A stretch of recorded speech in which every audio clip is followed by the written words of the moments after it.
Hello students, welcome to दक्षिणा ई classroom. आज की क्लास में अपन डिस्कस करने वाले हैं CT2। थोड़ा सा लेंदी है, ठीक है, तो इसको तुम्हें वाइसली अटेम्प्ट करना था, थोड़ा दिमाग लगा के कि कौन सा क्वेश्चन करना चाहिए कौन सा नहीं करना चाहिए।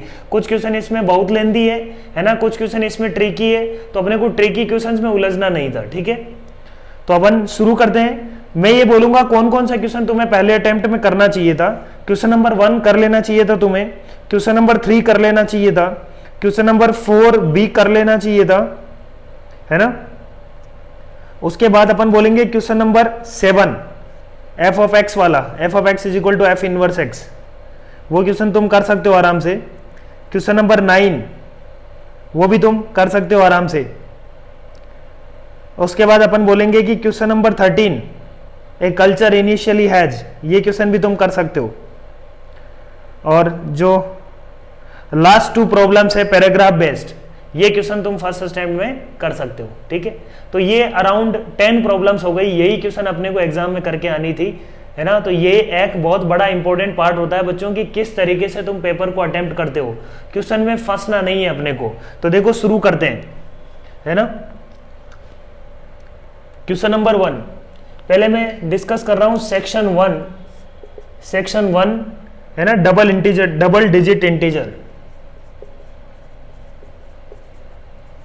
डबल डिजिट इंटीजर, ठीक है। क्वेश्चन नंबर 1 क्या बोल रहा है, देखो A B are the constant C is equal to number of 3 digit number having exactly 3 factors. तो ये जो स्टेटमेंट है ना, C is equal to number of 3 digits, number of 3 digit numbers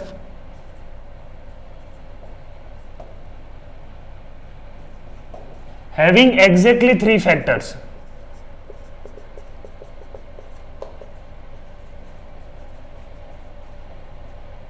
अपन तो 3 डिजिट नंबर की बात नहीं कर रहे, अपन तो कोई भी डिजिट 3 फैक्टर की कैसे हो सकती है ना। इसके लिए अपने को यह जानना पड़ेगा सबसे पहले कि व्हाट इज फैक्टर। फैक्टर या डिविजर्स अपन कैसे निकालते हैं। अपन ने बोला अल्फा 1 की पावर n, अल्फा 2 की पावर n1, मान लो n2 है, इस तरीके से मान लो अल्फा 1 अल्फा 2 प्राइम नंबर्स हैं, तो नंबर ऑफ फैक्टर्स की बात करते हैं तो वो होता है n1 + 1 इंटू n2 + 1, या नंबर ऑफ डिविजर्स ऐसे ही निकालते हैं अपन। बोलो, कोई भी नंबर में नंबर ऑफ डिविजर्स निकालने का तरीका यही है। अब ये जो आ रहा है ये ओड आ रहा है, ये ओड कैसे आ सकता है, जब n1 भी इवन हो और n2 भी क्या हो, इवन हो। n1 और n2 दोनों इवन होने का मतलब क्या हुआ, नंबर क्या होना चाहिए बच्चों, परफेक्ट स्क्वायर। सही बात है क्या, बोलो भाई। ये ओड कब आ सकता है, ये ओड कब आएगा, when n1 and n2 both are even. तो बस यहीं से हिंट मिल गया कि नंबर क्या होना चाहिए, परफेक्ट स्क्वायर। तो परफेक्ट स्क्वायर कौन कौन से हैं, किसके किससे के बीच में, 3 डिजिट के परफेक्ट स्क्वायर। तो शुरू कर लो यहां पे। 10 का स्क्वायर इज 100, 10 का स्क्वायर इज 100। तो 10 का स्क्वायर की यदि अपन बात करें तो 10 का स्क्वायर है 2 की पावर, तो परफेक्ट स्क्वायर होना चाहिए पहली बात। तो परफेक्ट स्क्वायर के साथ साथ जैसे 10 का स्क्वायर में अपन बोलेंगे कि क्या है, 2 की पावर 2 इंटू 5 की पावर 2। इसके नंबर ऑफ डिविजर्स की बात करें तो वो कितने होंगे, 3 इंटू 3 9 होंगे। तो इसका मतलब होना क्या चाहिए, कोई भी प्राइम नंबर होगा उस प्राइम नंबर की पावर क्या होनी चाहिए बच्चों, स्क्वायर। तो इसके नंबर ऑफ डिविजर्स या नंबर ऑफ फैक्टर्स कितने आएंगे, 3 आएंगे, है ना। कैसे कैसे आ सकते हैं, 1 अल्फा 1 और अल्फा 1 स्क्वायर, ये डिविजर्स आएंगे, है ना। 1 अल्फा 1 और अल्फा 1 स्क्वायर, ठीक है। मतलब ये हो गया कि प्राइम नंबर का स्क्वायर होना चाहिए। तो प्राइम नंबर क्या है, 11, 11 का स्क्वायर, 13 का स्क्वायर, है ना। इनका 11 का स्क्वायर का देखें तो 1 11 11 स्क्वायर, ये 3 फैक्टर है इसके, बोलो। फिर अपन बोलते हैं 13 के स्क्वायर के कितने फैक्टर हैं, 13 1 13 13 स्क्वायर। सिमिलरली कहां तक जाएंगे अपन, 29 का स्क्वायर भी वैलिड है ना, वैलिड है क्या, बोलो। 13 का स्क्वायर, उसके बाद 17 का स्क्वायर, फिर 19 का स्क्वायर, फिर 23 का स्क्वायर, क्योंकि 30 का स्क्वायर होता है 900 है ना, तो 23 का स्क्वायर 29 का स्क्वायर 31 का स्क्वायर यदि देखें तो 31 का स्क्वायर कितना आएगा देख लेते हैं।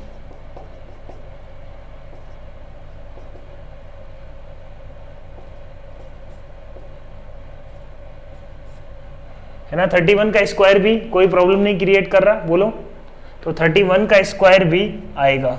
ठीक है, इसके आगे प्रॉब्लम हो जाएगी, फिर वो नंबर जो है 3 डिजिट का नहीं बचेगा। टोटल कितनी हो गई, मतलब C का वैल्यू क्या आ गया, C is equal to 7। I think अब इसके बाद प्रॉब्लम जो है बहुत आसान है। C इज इक्वल टू 7 निकालते ही क्या कर लेंगे अपन, अब अपने को क्या दिया हुआ, limit x tending to 0 e to the power ax minus sine of bx -1 minus 7x square upon x cube, इसका लिमिट निकालना है। वो बोल रहा है कि ये लिमिट एग्जिस्ट भी करता है, तो ये प्रॉब्लम तो काफी स्टैंडर्ड प्रॉब्लम हो गया। e की पावर ax का एक्सपेंशन कर देंगे, साइन bx का एक्सपेंशन कर देंगे और ये प्रॉब्लम सॉल्व हो जाएगा। ठीक है, now you can solve this problem.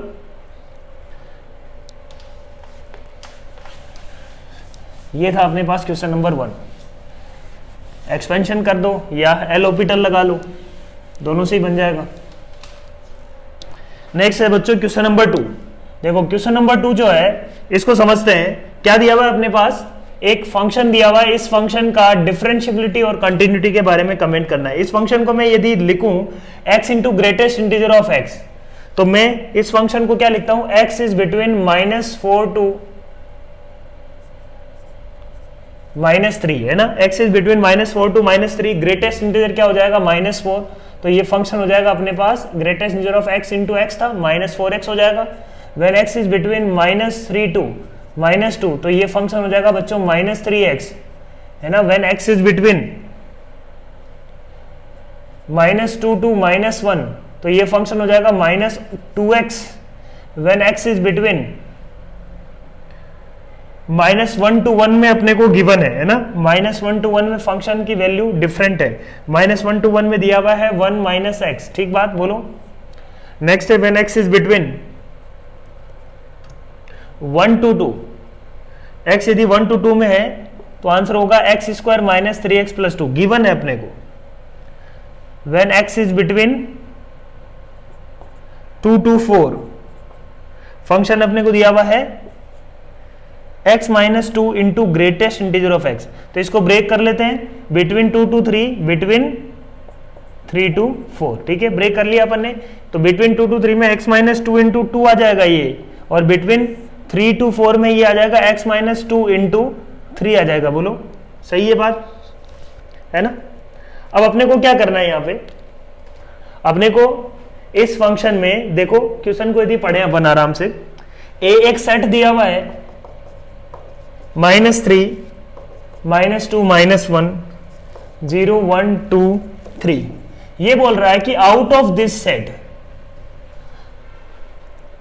अपने को निकालनी है probability that function is differentiable if it is continuous. तो सबसे पहले तो ये निकालो कि इनमें से वो कौन कौन से है ना, इस बात को समझना कि probability that function is differentiable when it is given that it is continuous, है ना, कंटिन्यूअस दिया हुआ है अपने को, इसको अपन कंडीशनल प्रोबेबिलिटी बोलते हैं। बट अभी अपन इतना सा मान सकते हैं कि भाई कंटिन्यूअस कहाँ कहाँ पे है, वो अपने फेवरेबल, मतलब वो अपने टोटल आउटकम से है ना, कहाँ कहाँ पे कंटिन्यूअस है, वो अपना टोटल आउटकम है ना। सैंपल स्पेस यहाँ पे क्या है, जहां जहां कंटिन्यूअस है that is sample space. Out of continuous points, at how many points the function is differentiable, तो वो अपने क्या है, फेवरेबल आउटकम्स। तो फंक्शन क्या है, कंटिन्यूअस है, इस कंटिन्यूअस में क्या क्या हो सकता है, डिफरेंशिएबल भी हो सकता है और नॉट डिफरेंशिएबल भी हो सकता है, ठीक है। तो अपने फेवरेबल आउटकम क्या है, कंटिन्यूअस एंड डिफरेंशिएबल, ठीक है। तो पहले तो ये चेक करो कहां कहां फंक्शन कंटिन्यूअस है, वो अपना नेट वैल्यू है, टोटल सैंपल स्पेस है। तो कंटिन्यूअस कहां कहां है, देखो -3 पे चेक करते हैं, -3 पे इधर आएगा 12, -3 पे इधर आएगा 9, -3 पे डिसकंटिन्यूअस है, तो ये अपने सैंपल स्पेस का हिस्सा नहीं होगा। -2, -2 पे इधर आएगा 6, इधर आएगा 4, तो ये भी अपने सैंपल स्पेस का हिस्सा नहीं है। -1 पे इधर से आएगा 2, इधर से आएगा 2, तो -1 पे कंटिन्यूअस है बच्चों, है ना, -1 पे कंटिन्यूअस है। ठीक बात, फंक्शन कंटिन्यूअस दिया हुआ है ना अपने को, क्या दिया हुआ है, क्या बोल रहा है देखो, if A point is selected from set A, if the probability that F of X is differentiable, that F of X is continuous at that point, है ना, एफ ऑफ एक्स कंटिन्यूअस अपने को दिया हुआ है, तब डिफरेंशिएबल होने की प्रोबेबिलिटी क्या है, तो मतलब कंटिन्यूअस अपने को दिया हुआ है, x इज इक्वल टू 0 पे बात करें तो 0 तो इन दोनों के बीच में, 0 पे भी कंटिन्यूअस है, x इज इक्वल टू 1 की बात करें तो 1 पे, 1 के इधर 0 है, 1 के इधर 0 है, 1 पे भी कंटिन्यूअस है। 2 की बात करते हैं अपन, 2 के इधर 4 - 6 + 2, 6 - 6 0 आ रहा है, और 2 के इधर की बात करें तो 2 - 2 0 आ रहा है, तो 2 पे भी कंटिन्यूअस है फंक्शन, कंटिन्यूटी में कोई प्रॉब्लम नहीं है। 3 पे फंक्शन क्या है, 3 पे 3 - 2 × 2, तो 2 आ रहा है इधर से क्या आ रहा है, 3 - 2 × 3, इधर से 3 आ रहा है, तो 3 पे फंक्शन क्या है, कंटिन्यूअस ही नहीं है। अब अपने पास क्या हुआ, फंक्शन इज कंटिन्यूअस, कंटिन्यूअस यदि गिवन है तब डिफरेंशिएबल होने की प्रोबेबिलिटी क्या है ना, कंटिन्यूअस यदि गिवन है तो डिफरेंशिएबल होने की प्रोबेबिलिटी क्या है, तो कंटिन्यूअस यदि गिवन है इसका मतलब अपने को डिसकंटिन्यूअस वाले की बात ही नहीं करनी है, अपने को तो अपन तो किसकी बात कर रहे हैं कि फंक्शन तो क्या है, कंटिन्यूअस दिया हुआ है ना, यही है, ये पॉइंट सबसे इंपॉर्टेंट है यहाँ पे। If the probability that F of X is differentiable given that F of X is continuous, है ना, ये अपने को दिया हुआ है, इसको अपन बोलते हैं कंडीशनल प्रोबेबिलिटी।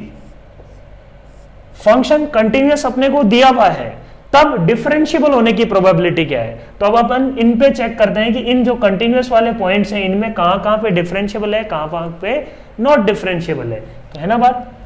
तो कहां पे डिफरेंशिएबल है, -1 पे चेक करते हैं, -1 पे डिफरेंशिएबिलिटी चेक कर लेते हैं हम, है ना, डिफरेंशिएबिलिटी के बारे में कमेंट करते हैं -1 पे, -1 के इधर डिफरेंशिएशन होगा -2, -1 के उधर डिफरेंशिएशन, -1 के इधर डिफरेंशिएशन होगा -1, इधर भी -1, इधर क्या है -2, राइट, तो नॉट डिफरेंशिएबल है फंक्शन, फंक्शन क्या है, नॉट डिफरेंशिएबल, फंक्शन क्या बच्चों, नॉट डिफरेंशिएबल।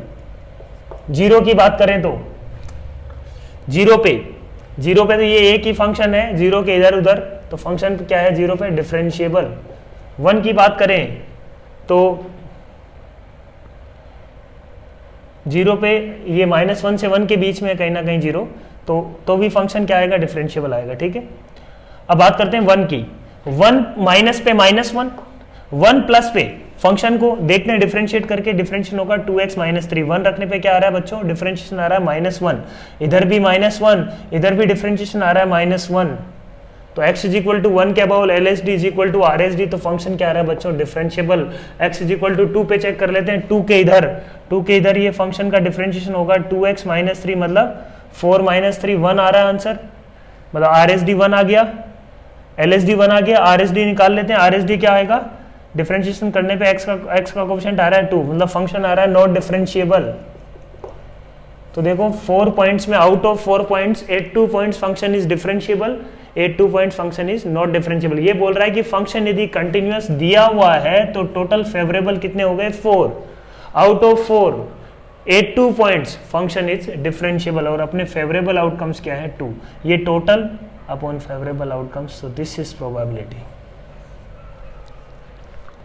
तो ये इसमें कोई प्रोबेबिलिटी का कंसेप्ट अपने को नहीं चाहिए, है ना, किसी को लग रहा है कि सर प्रोबेबिलिटी तो पढ़ा ही नहीं है अभी तक, तो इसमें कुछ ज़्यादा प्रोबेबिलिटी यूज नहीं करना, it is just common sense. जितनी प्रोबेबिलिटी अपन ने अभी 10th क्लास तक पढ़ी है उतने का ही यूज है यहाँ पे। क्वेश्चन नंबर 3 देखो क्या बोल रहा है, assume e to the power -4/5, है ना, क्या दिया हुआ अपने को, e टू द पावर -4/5 को एज्यूम करना है कि वो है 2/5 के इक्वल। ठीक, एज्यूम कर लिया, बहुत बढ़िया। अपने को क्या दिया हुआ है, y is equal to e की पावर x, एक रिलेशन x² प्लस y² का क्या निकालना है, मैक्सिमा, है ना, मिनिमा, अच्छा इसका मिनिमम वैल्यू निकालना है। ठीक, तो अपन ने बोला कि यदि एक्स वाई इसको सेटिस्फाई करता है ना, एक्स वाई इसको सेटिस्फाई करता है, तो अपन क्या लिख सकते हैं इसको, इस फंक्शन को मैंने क्या लिखा इस फंक्शन को, ये फंक्शन मान लो एफ है, तो ये जो भी रिलेशन है एफ, इसको मैं लिख सकता हूँ एक्स स्क्वायर और वाई की जगह क्या रख सकता हूँ ई की पावर एक्स, तो ये बन जाएगा ई की पावर 2x। तो ये एक तरीके से एफ ऑफ एक्स मेरा ये हो गया और इसका मेरे को क्या निकालना है मिनिमम। ठीक बात बोलो। तो एफ डैश एक्स किया बच्चों मैंने, एफ डैश एक्स किया तो क्या आएगा 2x plus 2 into e to the power 2x, f dash x equal to 0, point of minima या मैक्सिमा निकाल लेंगे यहाँ से। F dash x equal to 0 क्या, तो x इज इक्वल टू क्या आ रहा है E to the power minus of E to the power 2x, ये पॉइंट है ना। अपने को क्या जीरो करना है, x प्लस इक्वल टू 0। अब देखो इसका रिलेशन अपन सोल्व तो कर नहीं पाएंगे, बट सोचो कि इसका यूज कर सकते हैं क्या, बिल्कुल कर सकते हैं। x is equal to minus 2/5 रखा तो e to the power minus 4/5 बन जाएगा 2/5। तो मैंने बोला x इज इक्वल टू रखो, put x is equal to minus 2/5, तो ये बन जाएगा minus 2/5 plus e to the power 2 into minus 2/5, और ये अपने को दिया हुआ है कितना 2/5, 2/5 माइनस 2/5 इक्वल टू 0। इसका मतलब f dash x equal to 0 आ रहा है 8, x is equal to minus 2/5, x equal to minus 2/5 में 0 आ गया, मतलब ये पॉइंट ऑफ मिनिमा हो सकता है ना। तो ये इसके लिए चेक कर लो, यही पॉइंट ऑफ मिनिमा के कोरस्पॉन्डिंग पॉइंट है। अपने को निकालना है क्या, यहाँ पे इसका मिनिमम वैल्यू निकालना है। मिनिमम वैल्यू क्या होगा देखो, f of minus 2/5 will be 2/5 का स्क्वायर का मतलब हो जाएगा अपने पास 4/25 plus e to the power minus 4/5, फिर से बन गया 2/5। सम क्या आ रहा है देखो, तो देखो ये सम करने पे क्या आ रहा है अपने पास 14/25, तो आंसर विल बी 25 माइनस 14, ये m आ गया, ये n आ गया। ठीक है, 25 माइनस 14। नेक्स्ट प्रॉब्लम देखो, क्वेश्चन नंबर 4। अपने को क्या दिया हुआ देखो, a plus B is equal to 2c given है। ठीक है, एक इक्वेशन दी हुई है ax plus b y plus c equal to 0। बोल रहा है कि ये इक्वेशन हमेशा एक फिक्स पॉइंट से पास करती है ना। तो इस रिलेशन को, इन दोनों रिलेशन को आपस में रिलेट कैसे करेंगे। अपन ने बोला कि इसको क्या बना लेता हूं अपन, मैं बना लेता हूं इसको -a/2 -b/2 plus c is equal to 0 है ना। -2 का डिवाइड कर दिया दोनों तरफ। ठीक है, तो इसका मतलब इन दोनों को यदि आप कंपेयर करें एक दूसरे को, तो अपन बोल रहे हैं कि x की जगह -1/2 और y की जगह मैं -1/2 रखूं तो ये हमेशा इससे पास कर रही होगी। बोलो, तो ये फिक्स पॉइंट क्या आ गया अपने पास, फिक्स पॉइंट इज -1/2 -1/2। c की वैल्यू उठा के रख के भी तुम कर सकते हो, कोई दिक्कत नहीं है ना। ये फर्स्ट। सेकंड वाला है अपने पास 2bx minus 2ay plus c equal to 0। ठीक है, इससे कंपेयर कर दो इसको भी। भाई a के साथ क्या है -2y, तो -2y इज इक्वल टू होना चाहिए -12, एंड b के साथ क्या -12, यहाँ पे क्या है 2x, तो 2x इज इक्वल टू क्या आना चाहिए -12। ठीक है, तो y इज इक्वल टू क्या आ जाएगा 1/4, x इज इक्वल टू -1/4, तो वो पॉइंट फिक्स्ड पॉइंट क्या आ जाएगा b इक्वल टू -1/4 1/4। ठीक है, तो अपन ये बोल सकते हैं कि इसमें -1/4 1/4 रखने पे यही रिलेशन मिल जाएगा अपने को, और ये हमेशा इसको सेटिस्फाई कर रहा है। तो b पॉइंट आ गया, a पॉइंट आ गया। अब अपने को क्या चाहिए, अब अपने को चाहिए the locus of point of intersection of these two lines, इन दोनों लाइंस का पॉइंट ऑफ इंटरसेक्शन। समझना बात को ढंग से, ये पॉइंट क्या है अपने पास -1/2 -1/2। ठीक, दूसरा पॉइंट क्या है -1/4 1/4, ये दो पॉइंट मिल गए अपने को। अब अपने को क्या निकालना है, इन दोनों लाइंस का पॉइंट ऑफ इंटरसेक्शन। इन दोनों लाइंस में कुछ रिलेशन है, खास रिलेशन है। देखो ये दोनों लाइंस का स्लोप आपस में क्या, देखो इसका स्लोप यदि देखें तो क्या है b/a, और इसका स्लोप क्या है -a/b, तो m1 m2 इक्वल टू क्या है -1। इसका मतलब लाइन 1 और लाइन 2 आपस में क्या बच्चों परपेंडिकुलर है क्या।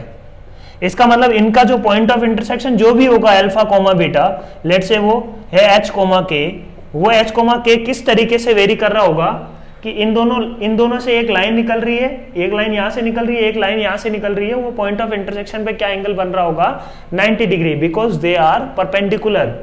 तो 90 डिग्री एंगल बनाने वाला, अब अपने को समझ में आ गया कि अच्छा ये तो बहुत ही सिंपल सा चिंदी सा प्रॉब्लम हो गया भाई। ये इसका मतलब क्या होना चाहिए, उस सर्किल का क्या होना चाहिए, ये जो पॉइंट है ना, ये वेरिएबल पॉइंट इस सर्किल के ऊपर होना चाहिए। सर्किल के ऊपर कोई भी पॉइंट लेंगे अपन, दो फिक्स्ड पॉइंट यदि दिए हुए हैं, डायमीटर यदि फिक्स्ड है अपने को, तो एक ऐसा पॉइंट जहां पे 90 डिग्री एंगल बनाए तो वो होगा सर्किल का सरकमफेरेंस। तो लोकस अपने को क्या निकालना है, इस सर्किल की इक्वेशन निकालनी है अल्टीमेटली, ठीक है। समझ में आने के बाद इस सर्किल की क्या निकालनी है, इक्वेशन। तो इस सर्किल की इक्वेशन निकाल सकते हैं अपन डायमीट्रिक फॉर्म में, ये डायमीट्रिक एंड दिए हुए। तो ये थोड़ा सा अपन बोल सकते हैं ट्रिकी प्रॉब्लम है, बट ऐसे क्वेश्चन तुमने किए होंगे सीट में, अपनी सीट में भी ऐसे प्रॉब्लम्स हैं। तो एक नया प्रॉब्लम नहीं है, ऐसा नहीं है कि कोई नया प्रॉब्लम तुमसे पूछा जा रहा है। हाँ थोड़ा ट्रिकी है, स्ट्रेट फॉरवर्ड नहीं है, अपन ऐसा बोल सकते हैं। नेक्स्ट क्वेश्चन देखो, क्वेश्चन नंबर 5। क्वेश्चन नंबर 5 क्या दिया हुआ इंटीग्रेशन पे, integration of 2 plus sec x into sec x d x upon 1 plus 2 sec x का होल स्क्वायर, है ना। ये क्वेश्चन दिया हुआ है अपने को, इज इक्वल टू दिया हुआ है 1 upon P cosec x plus Q cot x plus कुछ कांस्टेंट, ये दिया हुआ है। अब इस प्रॉब्लम को सॉल्व करने का तरीका क्या है, अपने को क्या निकालना है, P और Q यहाँ पे, ठीक है। तो देखो एक तो अपन क्या बोलते हैं कि यार सबको ये सेक में है, साइन कोस में ले आते हैं सबको, इसको भी साइन कोस में लेके आए तो ये बन जाएगा 2 कोस एक्स प्लस 1 कोस स्क्वायर एक्स, और नीचे क्या आ जाएगा देखो, ये नीचे कोस एक्स, यहाँ से कोस स्क्वायर एक्स, नीचे वाला यहाँ से कोस स्क्वायर एक्स, ये कोस स्क्वायर एक्स कैंसिल हो जाएगा, बच जाएगा क्या अपने पास कोस एक्स प्लस 2 का होल स्क्वायर, ठीक है। ये बन गया, ठीक सही है के बाद। अब इसको इंटीग्रेट करना है। एक तो स्ट्रेट फॉरवर्ड तरीका क्या अपने पास, अपन ने बोला कि 2 कोस एक्स अपने को दिख रहा है, नीचे क्या है 2 प्लस कोस एक्स का होल स्क्वायर है ना, नीचे क्या है 2 प्लस कोस एक्स का होल स्क्वायर। तो अपन क्या बोलते हैं इसमें अपने को क्या करना चाहिए, इसमें अपने को एक तो समझ में आता है कि अच्छा 2 कोस एक्स प्लस 4 बना लेता हूं मैं, है ना, 2 इंटू कोस एक्स प्लस 2 बना लेता हूं, प्लस का 4 आ रहा है तो प्लस 1 है, माइनस का 4 होगा तो -3 बच जाएगा। एक तो ये अपने समझ में आ रहा है कि ऐसे करके कर सकते हैं कि भाई ये 2/2 प्लस कोस एक्स बचा, इसको इंटीग्रेट अलग करेंगे tan x/2 में, बट tan x/2 में रिलेशन दिया हुआ नहीं है, तो इसको tan x/2 में जाना पड़ेगा। इसको सोल्व करने के लिए अपने को किस में जाना पड़ेगा, tan x/2 में जाना पड़ेगा। तो यहां से भी अपने को ये समझ में आ रहा है कि यार मतलब बात बनेगी नहीं, बात बैठेगी नहीं यहाँ से, है ना। -3 cos x प्लस 2 का होल स्क्वायर को अलग किया और इसको अलग किया, तो यहाँ से बात बनने वाली नहीं है, ठीक है। तो ये समझ में आ रहा है अपने को, ये बात पहले से ही समझ में आ गई, मतलब यहाँ से जाने में फायदा नहीं है एच, ठीक है। ठीक, तो अपन बोलते हैं कि अच्छा फिर क्या किया जाए, फिर अपन बोलते हैं कि अच्छा इसको ऐसा करते हैं 2 cos x प्लस, इसको लिख दिया मैंने sin square x plus cos square x upon,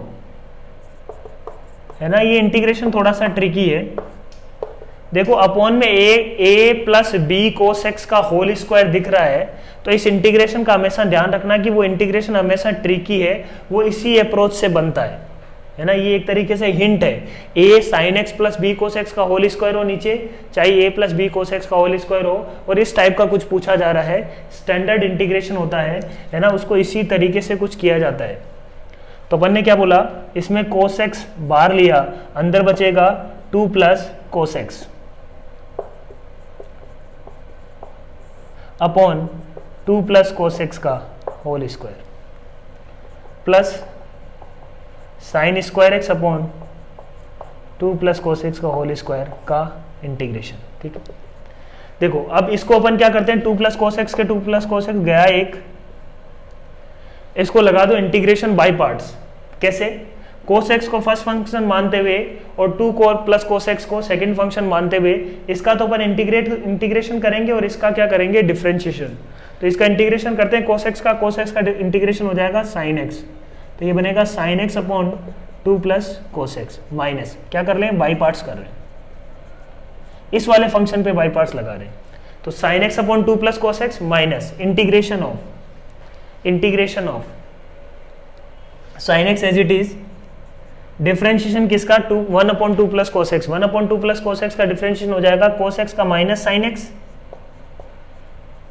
और ये 2 प्लस कोस एक्स का की पावर -1 है तो एक -1 बाहर आ जाएगा, और 2 प्लस कोस एक्स का होल स्क्वायर।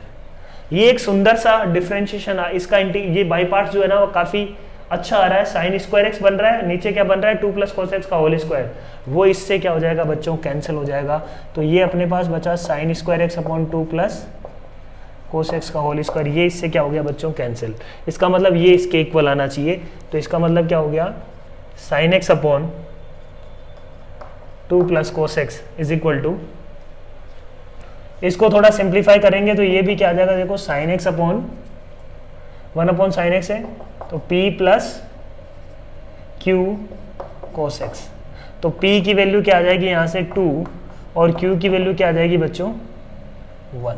ठीक है, समझ में आ रही है बात। दूसरा बोलते हैं कि यार और क्या तरीका हो सकता है, मतलब जिन ऑब्जेक्टिव अप्रोच है तो अपन और कुछ कर सकते हैं क्या, इसमें डिफरेंशिएशन भी से भी कर सकते थे। देखो कैसे, मैंने क्या बोला, सबको साइन कोस में कन्वर्ट कर दिया, ये इंटीग्रेशन मेरे को पता है कि इस फॉर्म में आ जाएगा 2 cos x plus 1 upon cos x plus 2 का होल स्क्वायर। ठीक, इसका मैं डिफरेंशिएशन कर देता हूं, इसको पहले तो बना देता हूं क्या, इसको मैं ऊपर ले गया, ऊपर ये बन जाएगा साइन एक्स है ना, p plus Q cos x है ना, ये इंटीग्रेशन है, ये इंटीग्रेंट है, तो मैं बोला कि डी बाई डी एक्स करो, डी बाई डी एक्स क्या, डिफरेंशिएशन किया अपन ने, तो ये इसका डिफरेंशिएशन, इधर डिफरेंशिएशन तो ये खुद आ जाएगा है ना, और उधर डिफरेंशिएशन अपन कर सकते हैं और दोनों को इक्वेट कर देंगे।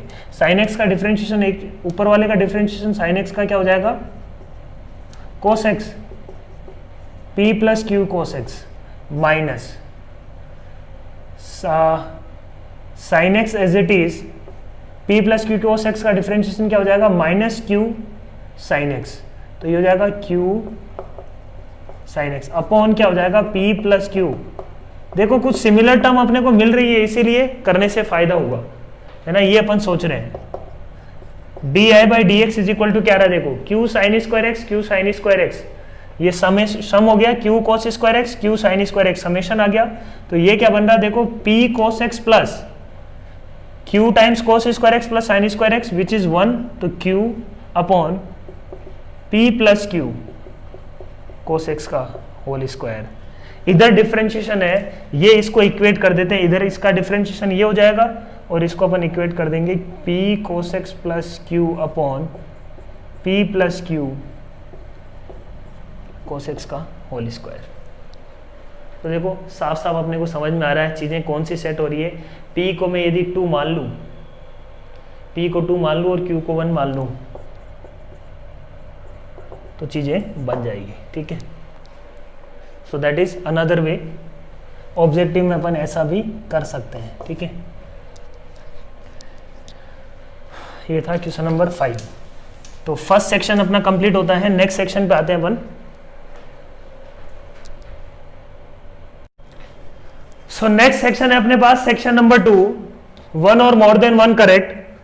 क्वेश्चन नंबर 6 क्या बोल रहे हैं, देखो आई दिया हुआ अपने को integration from pi by 6 to pi by 3 sine x d x, और s इज इक्वल टू एक वैल्यू दिया हुआ अपने को sine of 53/100 plus sine of 27/50 को मैं ये लिख लेता हूं 54/100, कोई दिक्कत नहीं है। वैसे ही साइन ऑफ 11/20 को मैं लिख सकता हूं साइन ऑफ 55/100। एक पैटर्न दिख गया क्या अपने को, बोलो।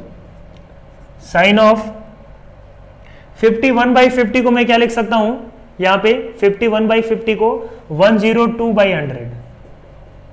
और लास्ट में क्या है, साइन ऑफ 103/100। तो ये तो एक सिंपल सा पैटर्न अपने को समझ में आ गया। कुछ नहीं लिखा हुआ, एक एपी है, इसके अंदर एक एपी है, साइन के अंदर एपी, साइन के अंदर एपी। तो इसका समेशन अपन कर सकते हैं, बोलो। तो S इज इक्वल टू मैं क्या लिख सकता हूं बच्चों, sine of first term plus last term. इस समेशन को अपन ऐसे लिख सकते हैं, sigma from R is equal to 0 to n sine of alpha plus n-1 into d, है ना। कोई भी जनरल टर्म की बात करें, R इज इक्वल टू 0 से शुरू करवा देंगे और कहां तक वेरी करवा देते हैं इसको, R इज इक्वल टू 50 तक। यही लिखा हुआ ये। और इस समेशन को यदि देखें अपन, इसमें नंबर ऑफ टर्म्स कितनी है बच्चों, 51 टर्म्स है ना, 0 से लेके 50 तक। तो इसका समेशन क्या आएगा, sine of first term 53/100 plus last term by 2, first term plus last term by 2 into sine of n, common difference यहां पे क्या है बच्चों, कॉमन डिफरेंस d इज 1/100, तो n d बाई 2, n यहां पे है 51 इंटू d क्या है 1/100 बाई 2 मतलब 51/200 upon sine of beta by 2 या d बाई 2, तो 1/200। ठीक है, so this should be the answer of S। तो ये ऑप्शन डी करेक्ट। अभी अपना आंसर कंप्लीट नहीं हुआ है ना, ऑप्शन डी इज करेक्ट। अब अपन बात करते हैं ऑप्शन बी और सी में कौन करेक्ट है ना। S ग्रेटर देन 100i होना चाहिए या S जो है वो लेस देन 100i होना चाहिए, है ना। ये बहुत तुम आराम से गेस कर सकते हो, है ना। 100i से बड़ा होना चाहिए या छोटा होना चाहिए S की वैल्यू। तो देखो कैसे करेंगे, मैंने क्या बोला, मैं साइन मतलब limit as a sum, integration limit as a sum, integration को लिमिट एज ए सम की यदि बात करें तो साइन एक्स का इंटीग्रेशन यदि करना चाहेंगे अपन, तो अपन ऐसे लिख सकते हैं क्या इसको, ये क्या लिखा हुआ है, साइन ऑफ 53/100 प्लस, और 53/100 को तुम देखोगे तो 53/100 जो है ना, 53/100 वो नंबर π/6 से जस्ट बड़ा है, और 103/100 की बात करें वो π/3 से जस्ट छोटा है। ये वैल्यूज अपन रफली चेक कर सकते हैं ना। तो इसके आसपास है दोनों वैल्यूज, कोई ज्यादा डिफरेंस नहीं है दोनों में। तो इंटीग्रेशन अपन बोल सकते हैं कि यदि 53/100 से 103/100 तक करें तब भी कोई प्रॉब्लम नहीं था अपने को, इस इंटीग्रेशन को इससे रिप्लेस करें तब भी कोई दिक्कत नहीं है। अब अपन बात करते हैं इसकी, साइन ऑफ 53/100 प्लस r/100 का सिग्मा। साइन एक्स फंक्शन जो है ना वो ऐसा कुछ होता है, 0 से लेके यदि π/6 की बात करें तो ऐसे इंक्रीजिंग फंक्शन होता है, ऐसा है ना। तो ऐसा कुछ फंक्शन होगा ये इन दोनों के बीच में, इंक्रीज करेगा, इंक्रीजिंग फंक्शन है, इतना ध्यान रखना है, इंक्रीजिंग कनकेव डाउन। इसका सिग्मा करना है from r is equal to 0 to 50। ये था अपने पास क्या, s। इस s को मैंने क्या किया, देखो 100 से मल्टीप्लाई कर लिया और 100 से डिवाइड कर दिया,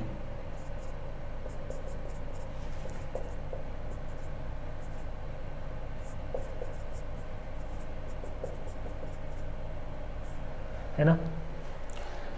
इसका फायदा क्या हुआ, ये क्या लिखा हुआ है देखो, sine of f of alpha plus, या इसको a मानू, f of a plus h into h, है ना। इसमें स्लिट लेंथ क्या है 1/100, इसमें स्लिट लेंथ मैंने क्या ली है 1/100। तो एरिया क्या निकलेगा, देखो ये एरिया निकलने वाला है अपने पास, है ना, ये एरिया निकलेगा f ऑफ 53/100 इंटू 1/100, ये एरिया निकलेगा यहां से, ये एरिया निकलने वाला है यहां से, ये एरिया निकलने वाला है, इस एरिया की बात कर रहे हैं अपन।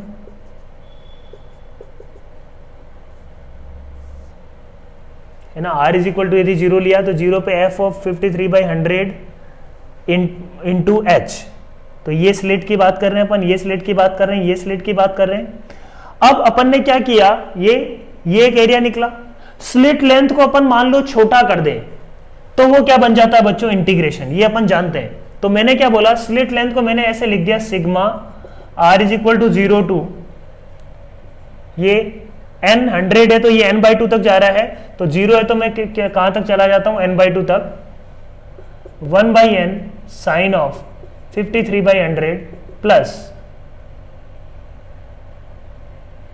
r/n।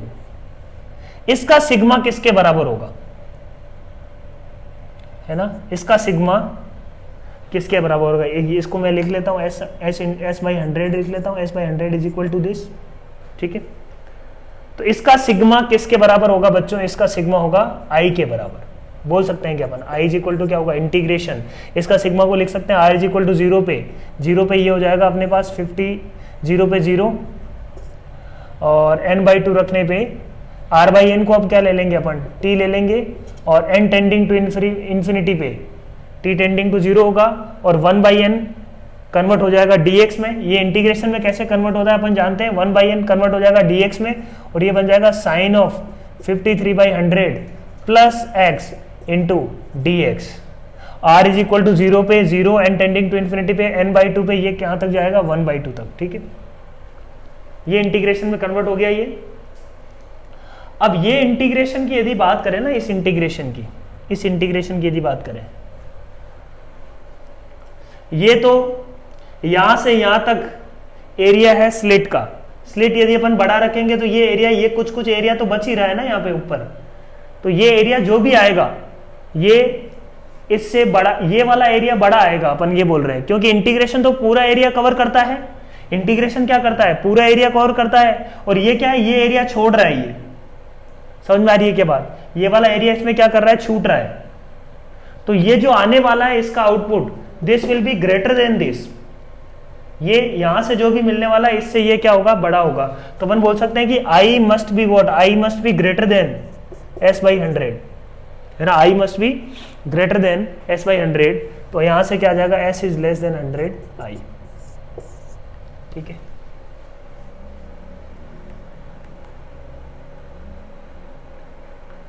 तो यहाँ पे ये कौन सा ऑप्शन आ गया, s is less than 100 I, c option is correct. समझ में आ रहे हो ना, समझ में आ रही है थ्योरी। ये तो अपन स्लिट यदि लेंथ कुछ अपन फाइनाइटेसिमली स्मॉल नहीं लेते हैं, कुछ फाइनाइट 1/100 स्लिट लेके चल रहे थे, तो साइन एक्स का एरिया ऐसे कैलकुलेट होगा 1/53/100 इंटू 1/100, है ना, 0 रखने पे क्या आ रहा है, साइन ऑफ 53/100 इंटू 1/100। तो ये जो भी यहाँ से शुरू हो रहा है एरिया 53/100 से यहाँ तक, इवन जो आई, जो एक्चुअल जो आई है अपना, वो तो उससे भी ज्यादा है। कैसे देखो, 53/100 प्लस एक्स को मैं यदि ये आई के बराबर क्यों मैंने लिया है, देखो इस एरिया को मैंने क्या लिख सकता हूँ, 53/100 प्लस एक्स को मैं टी लेता हूँ, तो ये क्या बन जाएगा, साइन एक्स dx, ये बन जाएगा 53/100, ये बन जाएगा 103/100। और ये अपन जानते हैं कि ये जो भी एरिया मिलने वाला है ये इससे भी बड़ा होगा i, क्यों, क्योंकि 53/100 है ना, उससे पीछे है π/6, तो this will be lesser than, है ना, this area will be lesser than π/6 to π/3 sin x dx, और ये क्या है बच्चों, i। क्लियर है पॉइंट। तो ये जो भी मिलने वाला है ना, ये इसके बराबर होगा, और ये एरिया i से भी छोटा है। मेन पॉइंट इज ये इससे छोटा है, और इससे छोटा, ये i से छोटा है, ये अपन बहुत आराम से देख सकते हैं, ठीक है। क्वेश्चन नंबर 6 था ये।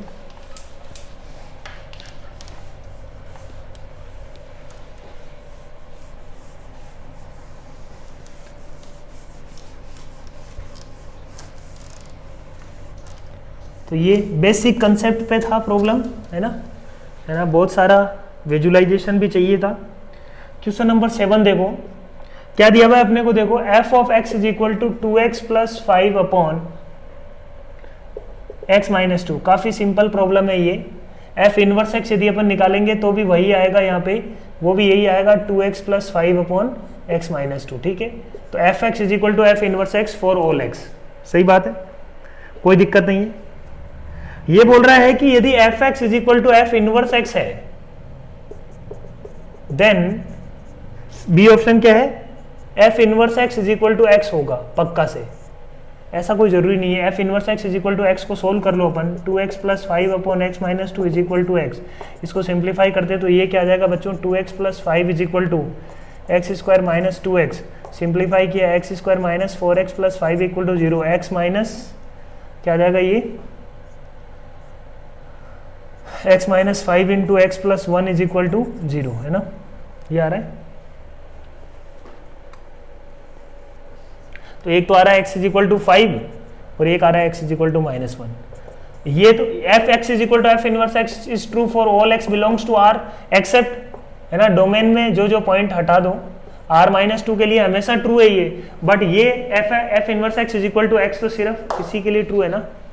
तो अपन ने ये बोला कि f x is equal to F inverse x, इसका यदि ग्राफ बनाओगे तुम एफ एक्स का, तो ये क्या है, रेक्टेंगुलर हाइपरबोला। देखो इसको बनाओ, 2 into x minus two plus minus 4 plus 5 upon x minus to, तो माइनस 4 आ रहा है ना, तो अपन क्या कर लेते हैं प्लस 4, तो इसको 9 बना लेंगे इसको। तो ये क्या बन रहा है देखो अपने पास 2 plus 9 upon x minus two, ठीक है। तो y minus two into x minus two is equal to 9, तो x is equal to 2, y is equal to 2, ये ऐसा कुछ ग्राफ होगा इसका एफ एक्स का, और यही सेम ग्राफ होगा एफ इनवर्स ऑफ एक्स का।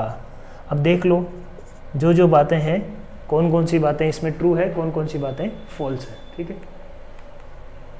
क्वेश्चन नंबर 7, ये आसान प्रॉब्लम थी काफ़ी। क्वेश्चन नंबर 8 देखो, क्वेश्चन नंबर 8 क्या दिया हुआ अपने को, 3ab a inverse plus a is equal to 2a inverse b a. We have to comment about mod of a plus b का, है ना, mod of a plus b equal to 0 और not, a and b are identities, identity matrix और not, a plus B is not singular matrix. तो मतलब mode of इसके तीन option किस पे डिपेंड कर रहे हैं, मोड a प्लस बी पे, है ना। मोड a प्लस बी को 0 यदि प्रूफ कर दिया अपन ने, तो a और d अपने आप रॉन्ग हो जाएंगे, ठीक है, क्योंकि a और d आइडेंटिटी मैट्रिक्स हो गए तो मोड 0 नहीं आएगा। तो अल्टीमेटली अपने को इसी पे ज्यादा डिस्कशन करना है ना, तीन ऑप्शन इसी से सॉल्व हो रहे हैं, ठीक है। तो इसी पे विचार करते हैं कि इसको कैसे सॉल्व करेंगे। समझ आ रही के बाद कैसे अटेम्प्ट करते हैं अपन प्रॉब्लम को।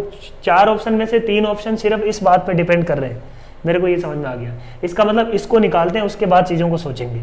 ये कैसे निकालेंगे, इसको निकालने के लिए मैंने इस रिलेशन को सिमेट्रिक बनाया बच्चों, 3ab a inverse plus 2a दोनों तरफ ऐड कर देते हैं, तो ये बन गया 3a is equal to 2a inverse ba plus 2a। यहाँ पे क्या कॉमन ले लेता हूँ मैं, 3a कॉमन ले लेता हूँ, अंदर बचेगा ba inverse plus identity matrix. यहाँ से मैंने क्या कॉमन ले लिया, 2 तो है ना स्केलर नंबर है, कहीं भी रख सकते हो तुम उसको, है ना। 2 को साथ में इस a के साथ में भी कर सकते हो, उससे कोई फर्क नहीं पड़ता है।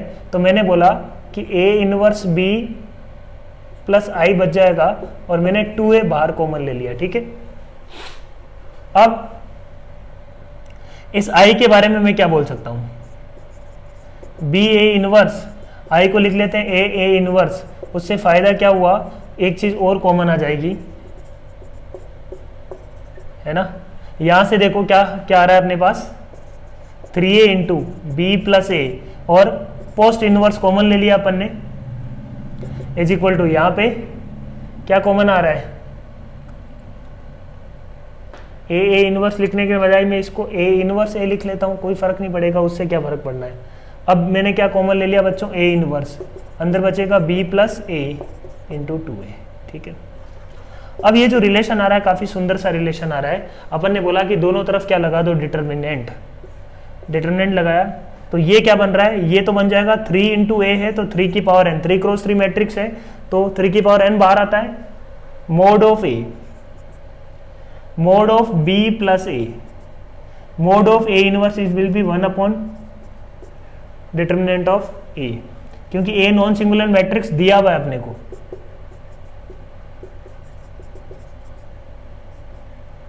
इंटू 2 की पावर n डिटर्मिनेंट ऑफ ए। दोनों तरफ डिटर्मिनेंट लगा दिया, ये इससे कैंसिल, ये इससे कैंसिल। तो यहां से देखो क्या आ रहा है, 3 की पावर n माइनस 2 की power n into determinant of a plus B is equal to 0। इसका मतलब देखो ये तो नॉन जीरो नंबर है ना, n जो भी होगा, n 3 क्रॉस 3 2 क्रॉस 2 जो भी होगा, है ना, 1 क्रॉस 1 तो होगा ही कम से कम, राइट। तो यहां पे b क्रॉस a क्या आएगा, 0 आएगा मोड़ो, ये तो नॉन जीरो नंबर है तो इसको 0 होना पड़ेगा। तो यहां से अपन बोल सकते हैं determinant of a plus B is equal to 0, right. ये डिटर्मिनेंट 0 आया तो अपना क्या हो गया, ऑप्शन ए रॉन्ग हो गया, बी करेक्ट है, डी रॉन्ग हो गया। अब अपन बात करते हैं सी का, ऑप्शन सी। ऑप्शन सी देखो क्या बोल रहा है,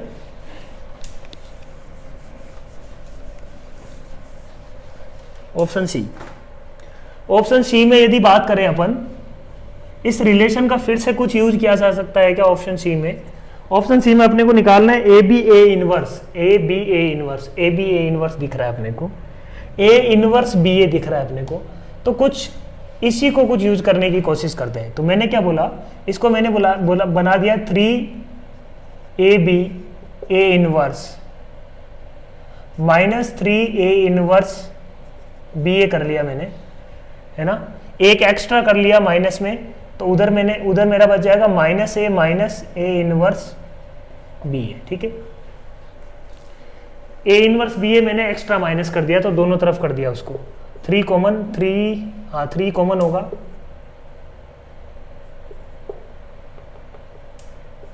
A B A inverse minus a inverse b a. अब इसको देखो ये क्या है ना, माइनस ए इनवर्स बी है ना, माइनस ए इनवर्स बी है। यहां पे अपन कुछ नहीं कर पा रहे हैं ना, राइट, कुछ फायदा नहीं हो रहा है यहां से, है ना, क्योंकि अपने को डिटर्मिनेंट यदि लेते हैं तो फिर ए पड़ा रहेगा, तो दिक्कत वाली बात है अपने पास,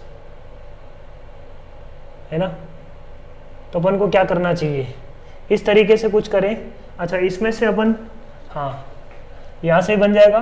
अपन ने बोला इसको मैं आई ए लिख लेता हूं, कोई फर्क नहीं पड़ेगा, और माइनस ए ले लेता हूं कॉमन, माइनस ए कॉमन लिया तो अंदर बचेगा आई प्लस ए इनवर्स बी। बोलो कोई दिक्कत नहीं है इसमें, ठीक, समझना बहुत अच्छे से। माइनस ए, आई को लिख दिया a inverse plus a inverse b, A inverse a लिखो,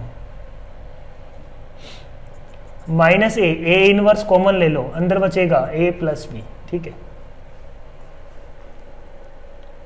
कोई इशू नहीं है, ठीक है।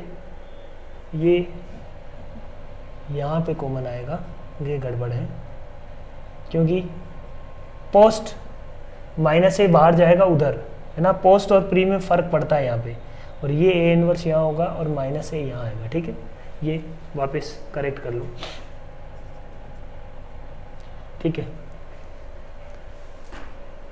अब दोनों तरफ डिटर्मिनेंट ले लो, तो ये तो आ जाएगा 3 की power n into determinant of this is equal to, ये क्या आ जाएगा, a inverse 1 upon determinant of a, ये आएगा determinant of a plus b, ये आएगा 1 upon determinant of a minus a, sorry, into minus a का डिटर्मिनेंट, ये दोनों गया तो ये इसके बराबर आ रहा है, मतलब ये 0 आ रहा है। ये डिटर्मिनेंट ऑफ ए भी तो 0, ए प्लस बी तो 0 प्रूफ कर चुके हैं, मतलब इसका डिटर्मिनेंट भी क्या होना चाहिए बच्चों, 0।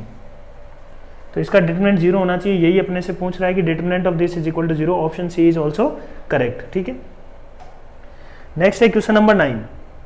क्वेश्चन नंबर 9 देखो, कोऑर्डिनेट ज्योमेट्री का काफी सिंपल सा प्रॉब्लम है, आराम से बन जाएगा, है ना, not a big issue. Question number 10 देखते हैं ना। क्वेश्चन नंबर 10 काफी लेंथी प्रॉब्लम है। क्वेश्चन नंबर 10 को शुरुआत में तुम्हें छोड़ना चाहिए था, थोड़ा सा लेंथी प्रॉब्लम है ना। क्वेश्चन नंबर 10 देखो, क्या बोल रहा है देखो, let common root condition of equations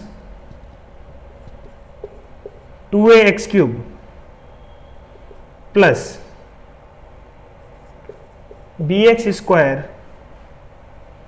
plus cx plus d equal to 0 and 2x² plus 3bx plus 4c equal to 0 है ना। तो अपन ने क्या किया, इन दोनों में कॉमन रूट की कंडीशन अपने को निकालनी है ना, तो इसको x से मल्टीप्लाई करके माइनस कर देते हैं। अपन बोलेंगे कि let the common root be x, है ना, let the common root be x, तो इसको भी सेटिस्फाई कर रहा होगा वो और इसको भी सेटिस्फाई कर रहा होगा। सही है बात। कॉमन रूट को मैंने क्या मान लिया, x, तो वो इसको भी सेटिस्फाई कर रहा है और इसको भी सेटिस्फाई कर रहा है।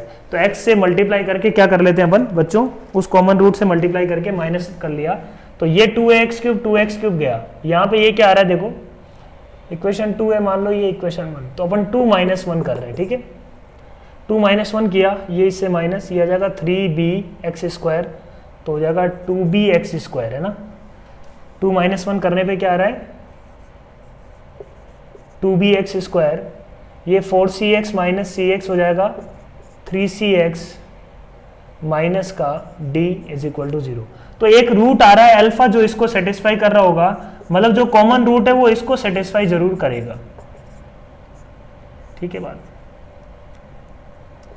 नेक्स्ट स्टेटमेंट समझना अच्छे से, एक अल्फा ऐसा रूट है जो इसको सेटिस्फाई कर रहा है और अल्फा एक ऐसा रूट है जो इसको भी सेटिस्फाई कर रहा है। सही है क्या बात, बोलो। इसको तो वो अल्फा सेटिस्फाई कर रहा होगा क्योंकि इन दोनों में कॉमन है।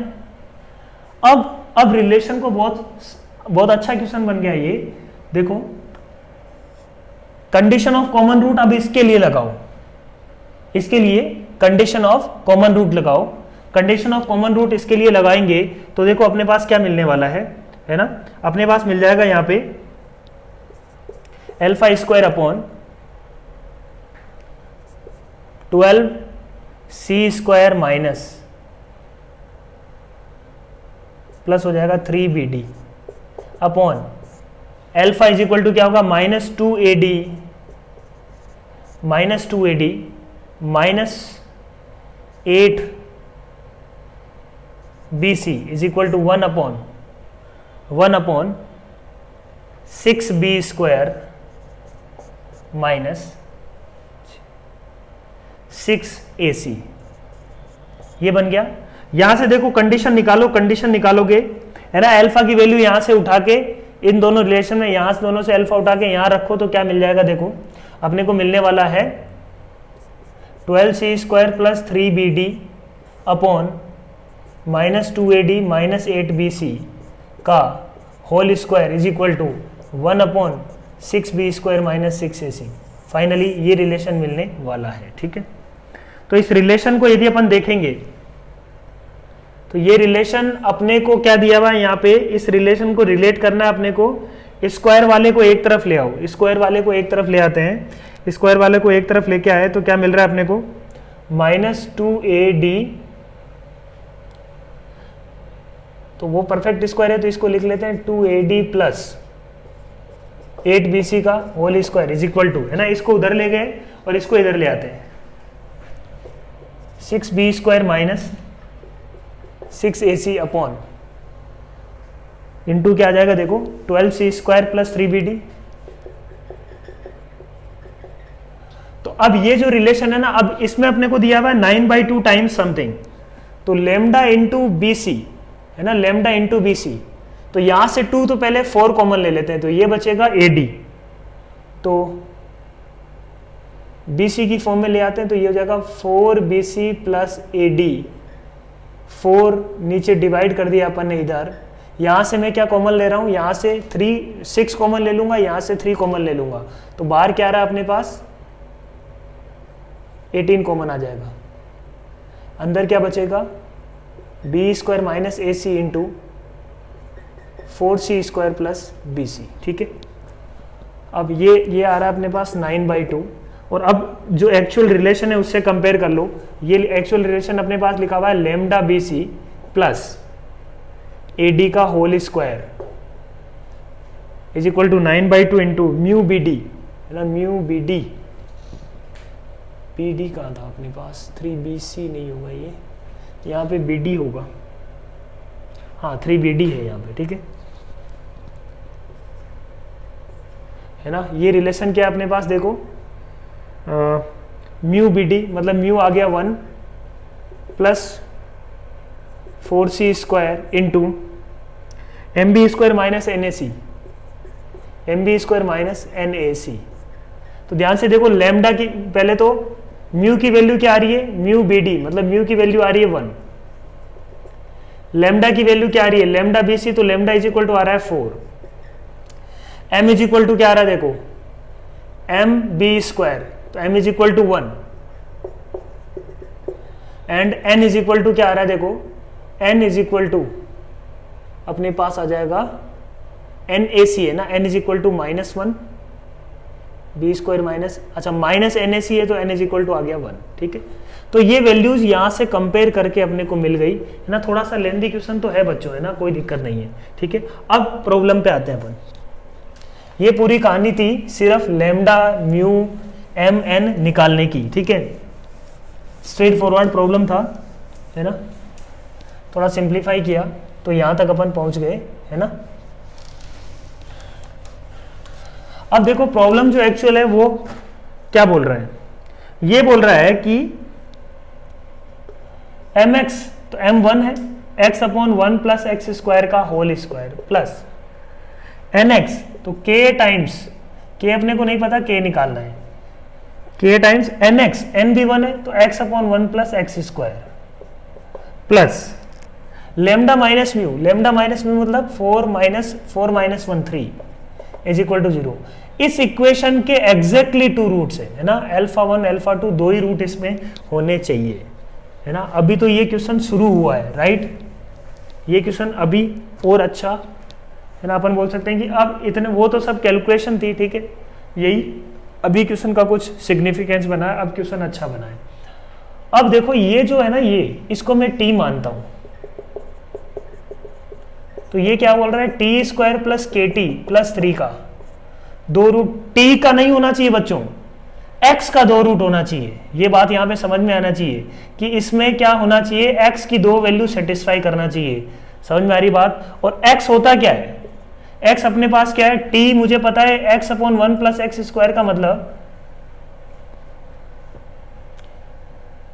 इसको मैं 1/t ले लेता हूं, 1/t, t की जगह मैंने क्या मान लिया, 1/t square plus k into 1/t plus 3 equal to 0, है ना। इसको मैं 1/t मान लेता हूं बच्चों फॉर द टाइम बिंग, ठीक है, जस्ट 1/t मान के देखो, या इसको t रख लो, कोई फर्क नहीं पड़ेगा उससे, t रख लो, ठीक है, चिल है। इसको मैंने t माना, तो इसको मैंने क्या किया, x से डिवाइड किया, तो ये बन रहा है x plus 1/x is equal to T. अब इसको ध्यान से देखो, t is equal to 1 upon X plus 1/x, ये जो फंक्शन है ना, ये फंक्शन है -1/2 से 1/2 के बीच में हमेशा, क्योंकि x प्लस 1/x जो फंक्शन है ना, वो उसका मोड होता है हमेशा ग्रेटर देन इक्वल टू 2, ये अपन जानते हैं m ग्रेटर देन gm से, उसका मोड यदि ग्रेटर देन इक्वल टू 2 होगा तो 1 अपॉन एक्स प्लस 1/x का मोड होगा लेस देन इक्वल टू 2, और अपन बोल सकते हैं वहां से कि x plus 1/x will be -half two plus half. ये बात समझ में आई क्या सबको भाई, ये -half से प्लस हाफ के बीच में होना चाहिए, है ना। मैं 1/t का ग्राफ बना रहा हूं बच्चों, 1/t का, x प्लस 1/x का ग्राफ मैं जानता हूं, ये ग्राफ किसका है बच्चों, x प्लस 1/x का। मान लो t की जो भी वैल्यू आई तो x plus 1/x is equal to 1/अल्फा अल्फा रख के अपन सोल्व करने वाले हैं। मान लो t का वैल्यू आता है अल्फा, तो ये यही रख के अपन सोल्व करने वाले हैं। तो अपन ने बोला कि इसके 2 सॉल्यूशन कब होंगे इसके 2 सॉल्यूशन, यदि अल्फा की वैल्यू यहां आए तब ये 2 सॉल्यूशन हो जाएंगे, है ना, समझ में आ रही है बात, ठीक है। तो t का कोई भी एक वैल्यू मिला, उसके लिए x की 2 वैल्यू मिलने वाली है। यदि t -half से हाफ के बीच में लिया अपन ने, तो x की बच्चों कितनी वैल्यू मिलने वाली है, x की 2 वैल्यू मिलने वाली है। मान लो t इज इक्वल टू 0 लिया अपन ने, t इज इक्वल टू मान लो 0 लिया, तो 1 upon X plus 1/x is equal to 0। Zero तो एक्चुअली होगा नहीं इस केस में, क्योंकि जीरो पे तो क्या है, एक्स अपन डिवाइड कर रहे हैं, तो जीरो पे तो एक ही वैल्यू आ रही है जीरो, जीरो को एक्सक्लूड कर दो, कोई और वैल्यू ले लो यहाँ पे, क्योंकि टी क्या आ रहा है माइनस हाफ से हाफ के बीच में, जीरो के अलावा कोई और वैल्यू लो। उसके लिए तुम यदि चेक करोगे तो यदि x प्लस 1/x को मान लो मैं लेता हूँ 3, है ना, इसको मैंने लिया 1/3, ठीक है, t इज इक्वल टू 1/3 लिया, t इज इक्वल टू 1/3 लेने पे x plus 1/x will be 3 और x plus 1/x is equal to 3 पे x के कितने रूट हैं, 2 रूट है, ठीक है।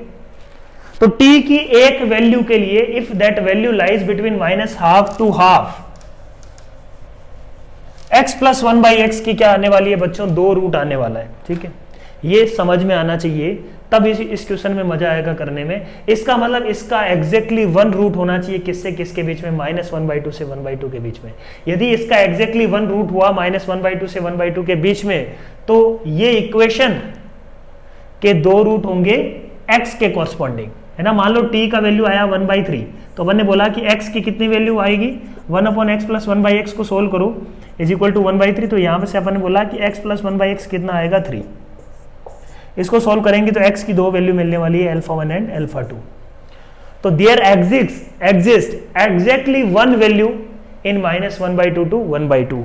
तो यही इसका क्लाइमैक्स था, यही क्वेश्चन का जान था।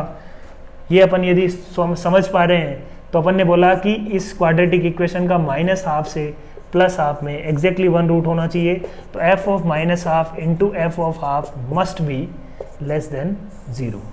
इसको सिंप्लीफाई करते ही अपने दोनों आंसर अपने को मिल जाएंगे, ठीक है। समझ में आया होगा, थोड़ा सा ये लेंदी क्वेश्चन है और टफ क्वेश्चन भी बोल सकते हैं अपन। लोकेशन ऑफ रूट का भी यूज हो रहा है और कॉमन रूट में भी ऐसे सीधी सीधी कंडीशन नहीं दे रखी, कॉमन रूट में भी अपने को फंसाया जा रहा है ना। तो bear with it, it is a tough problem, I would say। Question number 11, question number 11 देखो बच्चों क्या है, सिग्मा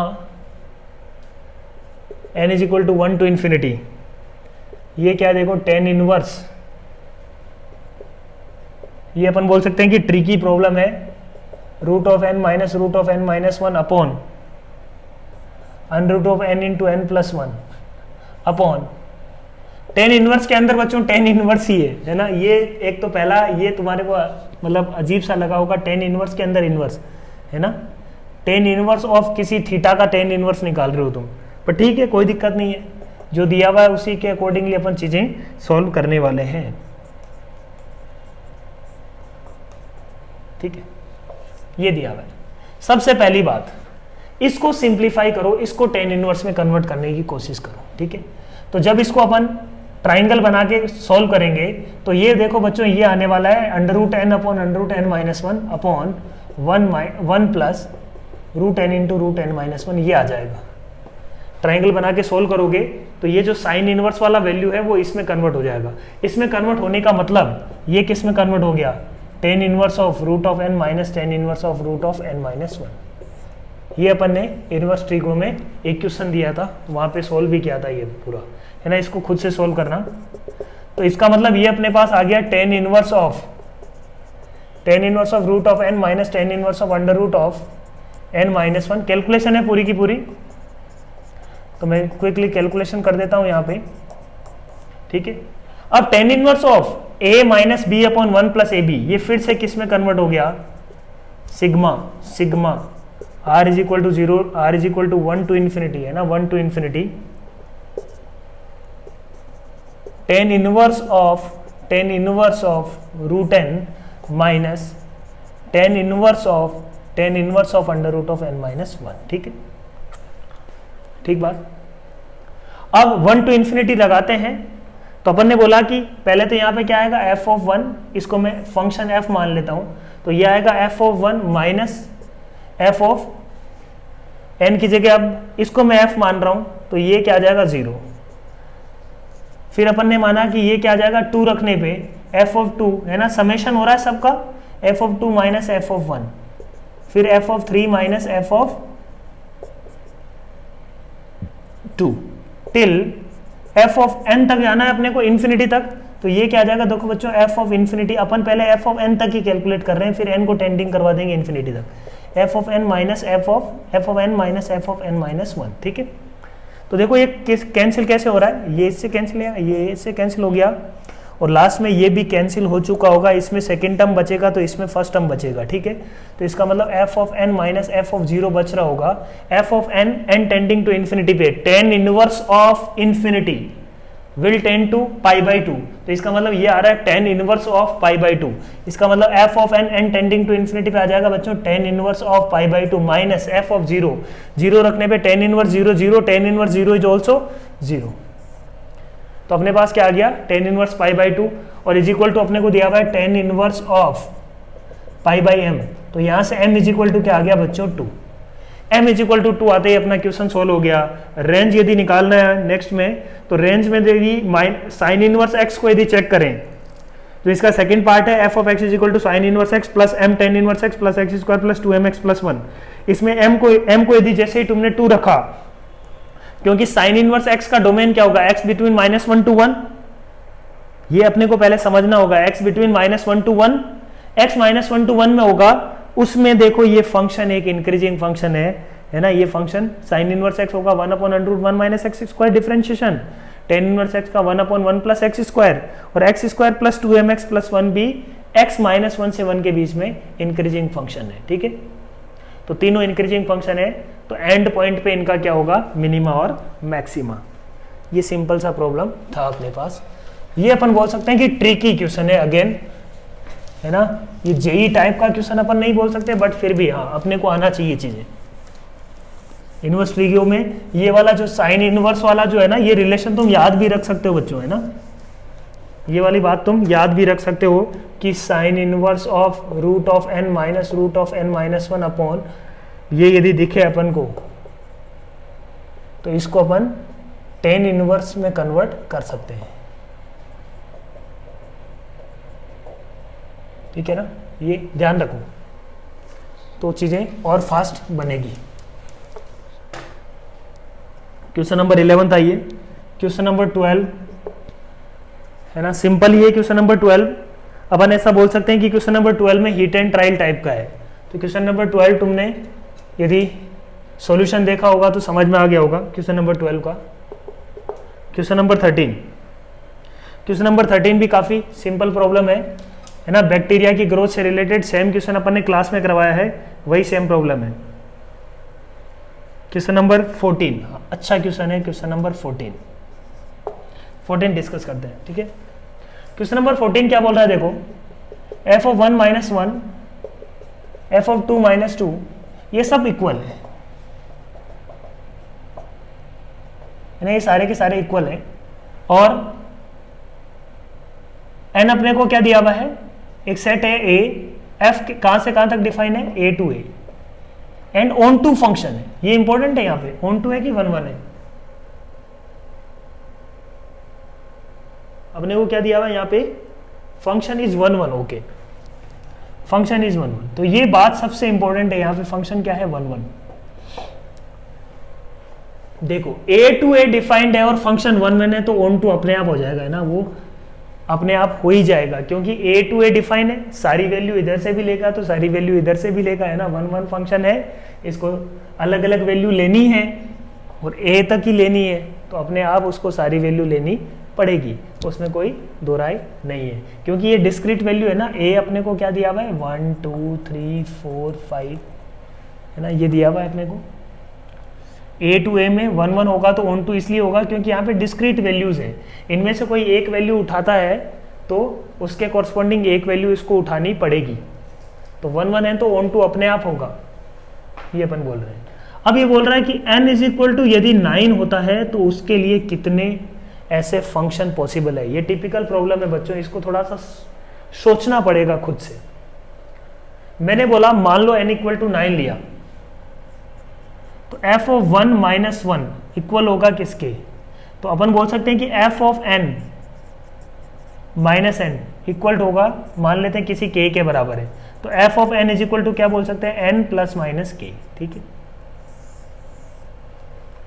अब इसके बारे में सोचने की कोशिश करो, एक फंक्शन एज्यूम करो, है ना, एफ ऑफ 1 लेट से मान लो कुछ होता है 2, एफ ऑफ 2 मान लो 3 हो जाता है, ऐसे मान लो कुछ एफ ऑफ 9 अब 10 हो सकता है क्या, या एफ ऑफ 9 को अब मैं 1 रख सकता हूं क्या, क्योंकि सारी वैल्यू तो इसको अचीव करनी है, 1 1 फंक्शन है, 1 1 फंक्शन है ये।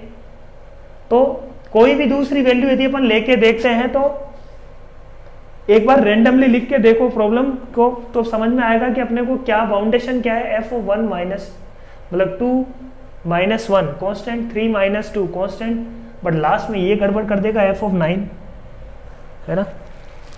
तो यहां से तो अपन इस तरीके से नहीं बना पाएंगे, ठीक है। तो थोड़ा और सोचते हैं, मतलब सारी वैल्यू तो इसको अचीव करनी ही पड़ेगी, 9 ही वैल्यूज है और 1 1 फंक्शन है, तो 9 ही इनपुट है और 9 ही आउटपुट है, तो हर एक वैल्यू इसको अचीव करना पड़ेगा। ये बात समझना इंपॉर्टेंट है सबसे, इसको हर एक वैल्यू अचीव करना पड़ेगा, मतलब फंक्शन ऑन टू है। इसका मतलब मैंने ये बोला कि एफ ऑफ 1 क्या होगा, मान लो 1 प्लस माइनस के, एफ ऑफ 2 क्या होगा बच्चों 2 प्लस माइनस के, सिमिलरली एफ ऑफ 9 क्या होगा 9 प्लस माइनस के। इन सब में कहीं ना कहीं 1 to 9 सारी वैल्यूज आ चुकी है, दोनों साइड जोड़ दो, 1 to 9 सब कुछ इसमें आ चुका होगा, तो ये तो 1 to 9 होगा, इधर भी क्या होगा 1 to 9 होगा, प्लस माइनस के ऐसे कितनी टर्म होंगे, प्लस माइनस के 9 टर्म्स होंगे। 1 to 9 से 1 to 9 गया, तो ये जुड़ के सब क्या होने चाहिए, 0 होने चाहिए। अब ये सब जुड़ के 0 कैसे होंगे, ठीक है ना। यहां पे 9 टर्म्स है, 9 टर्म्स जैसे 2 माइनस 2, 2 माइनस 2 इक्वल टर्म्स है, तो ये तो जुड़ के 0 हो जाएगी। अब एक ऐसा प्लस माइनस 2 और ऐड करने से क्या कभी ये इनको 0 कर पाएगा, कभी 0 नहीं कर पाएगा, राइट, है ना भाई। के प्लस के माइनस के कैंसिल हो गया, प्लस के माइनस के कैंसिल हो गया, ऐसे मान लो 8 टर्म्स आपस में कैंसिल हो जाती है 8 मैक्स, बट ये के तो बचा रहेगा ना, इसको कौन कैंसिल करेगा भाई, समझ में आ रही है बात। ऐसा प्लस माइनस के अलावा कोई और वैल्यू नहीं ले सकता, तो इसका मतलब के की वैल्यू को क्या होना पड़ेगा, के की वैल्यू को होना पड़ेगा 0, है ना, तभी ये पॉसिबल है। इसका समेशन 0 कभी पॉसिबल है, के इक्वल टू 0 के लिए। तो एक ही ऐसा फंक्शन पॉसिबल है कि F of 1 is equal to 1 हो जाए, F of 2 is equal to 2 हो जाए, और F of 9 is equal to 9 हो जाए। So there exist for n is equal to 9 there exist only one function, ठीक है, समझ में आ रही बात। अब अपन लेते हैं n is equal to 4।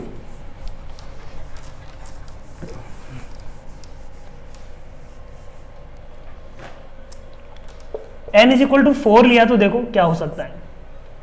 n is equal to 4 में मुझे पता है कि ये जो प्लस माइनस के है ना, F of 1, F of 2, F of 3, F of 4, इन सब का समेशन आएगा 1 प्लस 2 प्लस 3 प्लस 4। इधर भी क्या आ जाएगा 1 plus 2 plus 3 plus 4 plus minus के प्लस माइनस के प्लस माइनस के प्लस माइनस के, इन सब का समेशन क्या आना चाहिए, है ना, ये इससे कैंसिल हो गया। तो इन सब चारों का सम इज इक्वल टू क्या आना चाहिए बच्चों, 0। तो मैं k इज इक्वल टू 0 लूंगा तब भी पॉसिबल है, सब 0 हो गया। फिर मैंने बोला कि k इक्वल टू मैं 1 लेता हूं, तब क्या पॉसिबिलिटी बन सकती है, क्या है ना, एक +1 हो जाए, दूसरा -1 हो जाए, ये +1 हो जाए, दूसरा हो जाए -1, तब भी पॉसिबिलिटी बन सकती है, बोलो। एक 2 हो जाए तब भी पॉसिबिलिटी बन सकती है, +2 -2 +2 -2, तब भी पॉसिबल है। तो इनके लिए अलग अलग फंक्शन कौन कौन से होंगे वो बना के देख लेते हैं। k इक्वल टू 0 के लिए तो अपने को समझ में आ गया, F of 1 is equal to 1, F of 2 is equal to 2, F of 3 is equal to 3 और F of 4 is equal to 4, ये फंक्शन बन गया। अब मैं मान लो +1 के लिए देखता हूँ, F of 1 is equal to क्या होगा, 1 + 1, 1 - 1 तो कर नहीं सकता, है ना, मेरी मजबूरी है कि 1 से नीचे नहीं जा सकता। तो एफ ऑफ 1 क्या होगा, 1 + 1 2, एफ ऑफ 2 को मैंने क्या ले लिया, 1 - 1, है ना, 1 + 1, एफ ऑफ 2 को ले लिया मैंने एफ ऑफ 2 को ले लिया 2 - 1, है ना, F of n is equal to n + - k, है ना, यही फंक्शन है। तो k इज इक्वल टू मैंने 1 लिया, उसके कोरस्पॉन्डिंग में ले रहा हूँ, k इज इक्वल टू 1 के corresponding, F of 1 is equal to 1 + 1 2, F of 2 is equal to 2 - 1, 1 आ गया, 1 अचीव कर रहा है, 2 अचीव कर रहा है, ठीक। ऐसे सिमिलरली एफ ऑफ 3 को मैंने ले लिया 3 - 1 और एफ ऑफ 4 को ले लिया 4 - 1, 3 + 1 4 - 1, 3 + 1 मतलब 4 अचीव कर गया, 4 - 1 मतलब 3 अचीव कर गया। मतलब ये फंक्शन पॉसिबल है, 1 2 3 4 सारी वैल्यू अचीव कर रहा है, ठीक है। ऐसे ही मैंने बोला F of 1 is equal to, मैंने लिया मान लो अब 2 लेना है मेरे को, तो 1 + 2 तो 3 आ गया। तो मेरे को एडजस्ट क्या करना पड़ेगा अब 3 में, एफ ऑफ 3 लूंगा मैं 3 - 2 ताकि 1 मिल जाए। ऐसे ही एफ ऑफ 2 को मैंने ले लिया 2 + 2 विच इज 4, तो एफ ऑफ 4 को मेरे को लेना पड़ेगा 4 - 2 विच इज 2। तो 1 2 3 4 सारी वैल्यू अचीव कर गया। यही 3 टाइप के फंक्शन पॉसिबल है।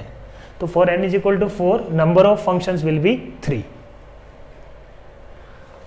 समझ में आया होगा क्वेश्चन नंबर 14। अच्छा क्वेश्चन है, अपन बोल सकते हैं कि इसमें दिमाग लगाना पड़ेगा, दिमाग वाला प्रॉब्लम है। इसको करने के लिए मतलब ऐसा नहीं है कि स्ट्रेट फॉरवर्ड कुछ अपने को थ्योरी दी हुई है और उससे कर लिया तुमने, है ना। It needs a proper mind. ये था क्वेश्चन नंबर 14। क्वेश्चन नंबर 15 की बात करते हैं अपन, है ना। क्वेश्चन नंबर 15, क्वेश्चन नंबर 15 बच्चों काफी सिंपल प्रॉब्लम है। डिफरेंशियल फंक्शन दिया हुआ और F of alpha is equal to F of beta is equal to 0 दिया हुआ है। अपने को ऑप्शन चेक करने की which of the following is correct. तो हैज एटलीस्ट 1 रियल रूट, तो यहीं से समझ में आ रहा है कि ये रोल्स थ्योरम से रिलेटेड हो सकता है। तो सबसे पहले तो मेरे को सी ऑप्शन बहुत प्यारा दिख रहा है, F of x into F dash x. इस फंक्शन का एटलीस्ट 1 रूट होना चाहिए। तो अपन ने बोला कि एक ऐसा फंक्शन एज्यूम करो जो इसका इंटीग्रेशन है। तो f² x में यदि लूं तो इसका डिफरेंशिएशन ये मिल जाएगा, और अपन जानते हैं कि f² alpha is equal to होगा f² beta is equal to होगा 0। कोई दिक्कत वाली बात नहीं है। तो इसका मतलब there exist 1 x belongs to alpha to beta for which this equation has at least 1 root, है ना। रोल्स थ्योरम लग जाएगा अब इसमें। ऐसे ही ए ऑप्शन को देखते हैं। ए ऑप्शन में क्या है, 3 × fx plus F dash x equal to 0। अब डायरेक्टली देखो, यहाँ पे कोई बोलेगा कि सर फंक्शन डायरेक्टली कैसे एज्यूम कर लिया, e⁻3x से मल्टीप्लाई कैसे कर लिया। तुमने ऑप्शन में देखा होगा e⁻3x से मल्टीप्लाई किया हुआ है। तो उसको मैं सोचवाने के लिए तुम्हारे को सोच रहा हूँ। देखो df, इसको लिखो f डैश को df/dx प्लस 3 × fx। तुमने यदि डिफरेंशियल इक्वेशन पढ़ लिए तो ये इंटीग्रेटिंग फैक्टर इसका निकालो, क्या आएगा। इसका इंटीग्रेटिंग फैक्टर आएगा, ये लीनियर डिफरेंशियल इक्वेशन बन रही है, बोलो लीनियर डिफरेंशियल इक्वेशन बन रही है। इसका इंटीग्रेटिंग फैक्टर निकालो, वो आएगा देखो e⁻3x, है ना।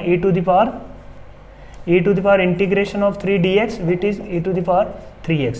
तो अपन ने बोला इसको मैं लिख सकता हूँ d of e⁻3x into F is equal to 0।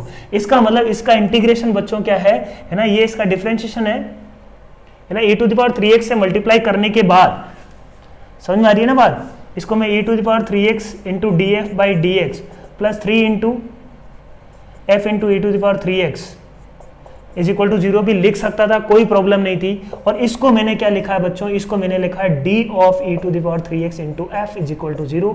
इसका मतलब ये जो फंक्शन है ना, ये फंक्शन इसका इंटीग्रेशन है, और e⁻3x into F x 2 point पे 0 है, F of alpha equal to 0 पे भी 0 है, और F of beta equal to भी 0 है। तो ये फंक्शन भी क्या हो गया, 0। समझ में आ रही है के बाद ये फंक्शन भी हो गया 0। तो ए ऑप्शन करेक्ट है। B option, similarly B option में भी तुम इंटीग्रेटिंग फैक्टर निकाल के यदि फंक्शन एज्यूम करो, है ना, 2f minus F dash equal to 0। तो मैंने बोला dy/dx df/dx minus 2f equal to 0 लिख सकता हूँ इसको। और इसको मैंने लिख दिया e⁻−2x, इंटीग्रेटिंग फैक्टर का मल्टीप्लाई कर दिया दोनों तरफ। फायदा क्या हुआ, ये बन गया d of e⁻−2x into f/dx। तो इसका डिफरेंशिएशन करने पे ये मिलना चाहिए, ये वाला। तो इसका मैंने बोला कि एक फंक्शन एज्यूम करो e⁻−2x into F equal to 0। F ये फंक्शन एज्यूम कर लो gx, इस पे रोल्स थ्योरम लगा लो, ठीक है। सिमिलरली जो लास्ट वाला है उसमें क्या एज्यूम कर लेंगे अपन, डी ऑप्शन के लिए x into F x assume कर लो फंक्शन, उसका डिफरेंशिएशन जो गिवन है डी ऑप्शन में वो मिल जाएगा। तो सिंपल सी प्रॉब्लम थी ये, अपन बोल सकते हैं, है ना। ज्यादा खास बहुत टफ प्रॉब्लम नहीं थी। जेई में ऐसे क्वेश्चन आते हैं ना, ये क्वेश्चन काफी इंपॉर्टेंट है बच्चों। ये क्वेश्चन जो अपन ने डिस्कस किया है ये काफी इंपॉर्टेंट है। जेई में इस टाइप की प्रॉब्लम पूछी गई है 2-3 बार, है ना। तो ये एक बार फिर से सोल्व करना तुम।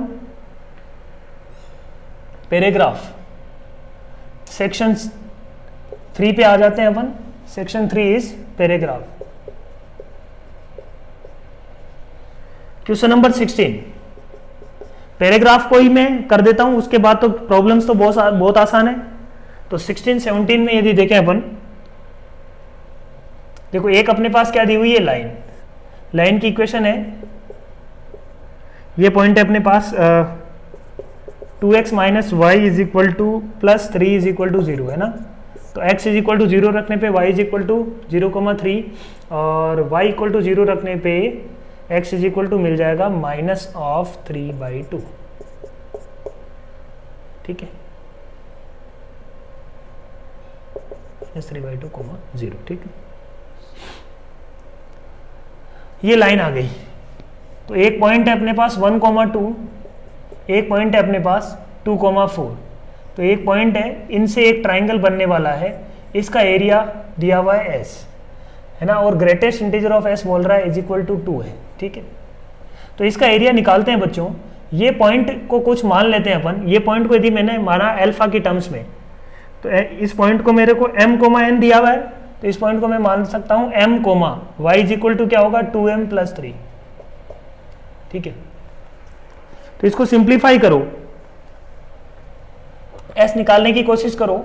देखो एंटी क्लॉकवाइज लो इसको, है ना। प्रॉब्लम क्या हो सकती है, कई बार बच्चे, अब greatest integer of s is equal to 2 दिया हुआ है, तो अपने को ये तो नहीं बोल रहा है कि भाई, क्योंकि जो एरिया लिखते हैं ना अपन s, उसमें हाफ 1 1 1, अपने को डायरेक्शन समझ के लेना है अपने को। यदि एरिया सही निकालना है, पॉजिटिव निकालना है एरिया, तो हमेशा एंटी क्लॉकवाइज लेने की कोशिश करो, तो एरिया हमेशा पॉजिटिव आएगा, और क्लॉकवाइज लेने पे एरिया हमेशा आता है नेगेटिव। ठीक है, कोई भी 3 पॉइंट लो, यदि एक्चुअली अपन ने प्लॉट कर दिया, बिना प्लॉट किए तुम जाओगे तो इस क्वेश्चन में तुम्हारे को गड़बड़ हो सकती है ना। तुम्हारे को अलग अलग आंसर यहाँ पे मिल सकते हैं, बट यहाँ पे एंटी क्लॉकवाइज लेके चलना है बच्चों, क्योंकि ग्रेटेस्ट इंटीजर ऑफ s दिया हुआ है 2, तो उसका यूज कैसे कर पाएंगे। यदि ये नेगेटिव मिल रहा है तो उसको कंपेयर कैसे कर पाएंगे अपन, है ना।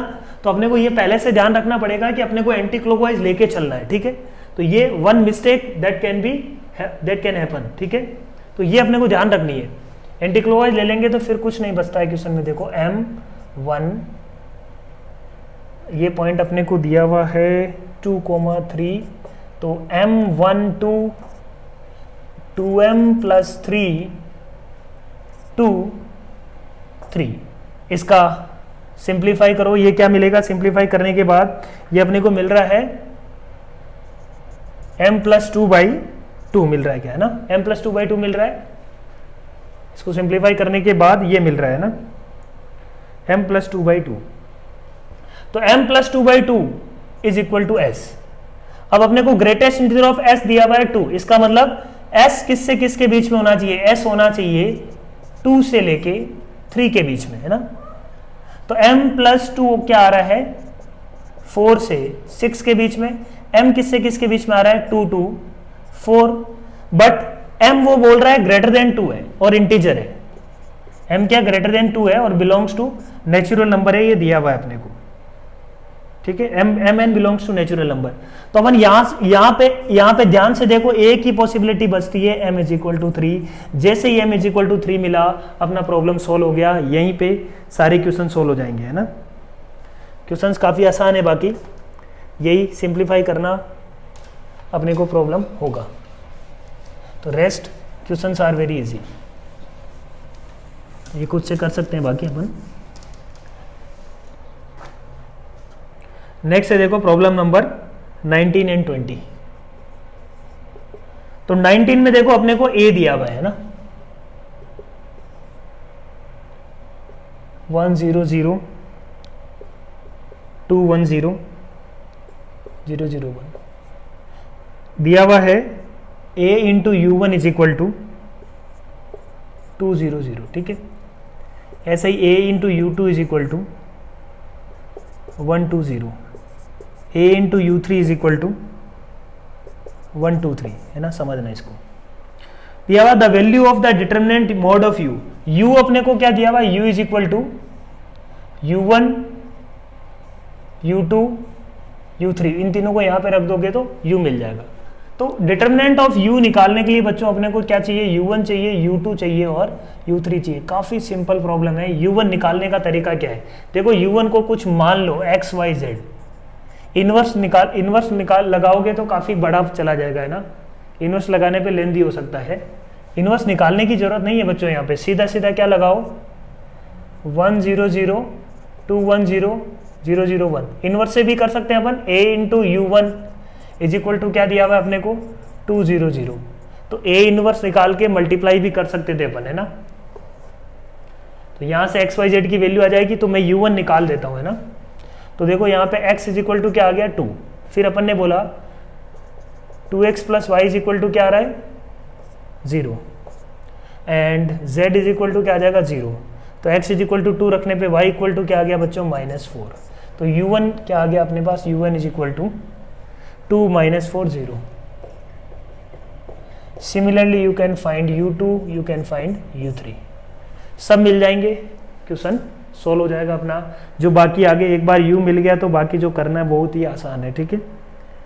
तो ये अपन बोल सकते हैं कि जो पेपर था थोड़ा सा रिलेटिवली ट्रिकी था और लेंदी था, है ना। तो इसमें अपने को क्वेश्चंस पिक करने चाहिए थे कि कौन कौन से क्वेश्चन अपने को करने हैं, कौन कौन से क्वेश्चन नहीं करने हैं, ठीक है। ये क्लैरिटी ऑफ थॉट अपने को होना चाहिए था कि प्रॉब्लम में, है ना। अपने को अराउंड 10 प्रॉब्लम आराम से अटेम्प्ट कर सकते थे तुम इस क्वेश्चन, कोई भी एवरेज बच्चा अराउंड 10 प्रॉब्लम अटेम्प्ट कर सकता था, और 10 प्रॉब्लम अटेम्प्ट करता है तो उसका जेईई में सिलेक्शन हो जाएगा, ठीक है। तो यही ध्यान दे के रखो बच्चों, धीरे धीरे डे बाय डे अपने को इस चीज़ में इंप्रूवमेंट करना है कि कौन सा क्वेश्चन पिक करना है, कौन सा क्वेश्चन नहीं पिक करना है, कौन सा क्वेश्चन करने पे बनेगा, कौन सा क्वेश्चन करने पे नहीं बनेगा। इसके लिए अपने को वी नीड प्रैक्टिस, ठीक है। So all the best, thank you very much.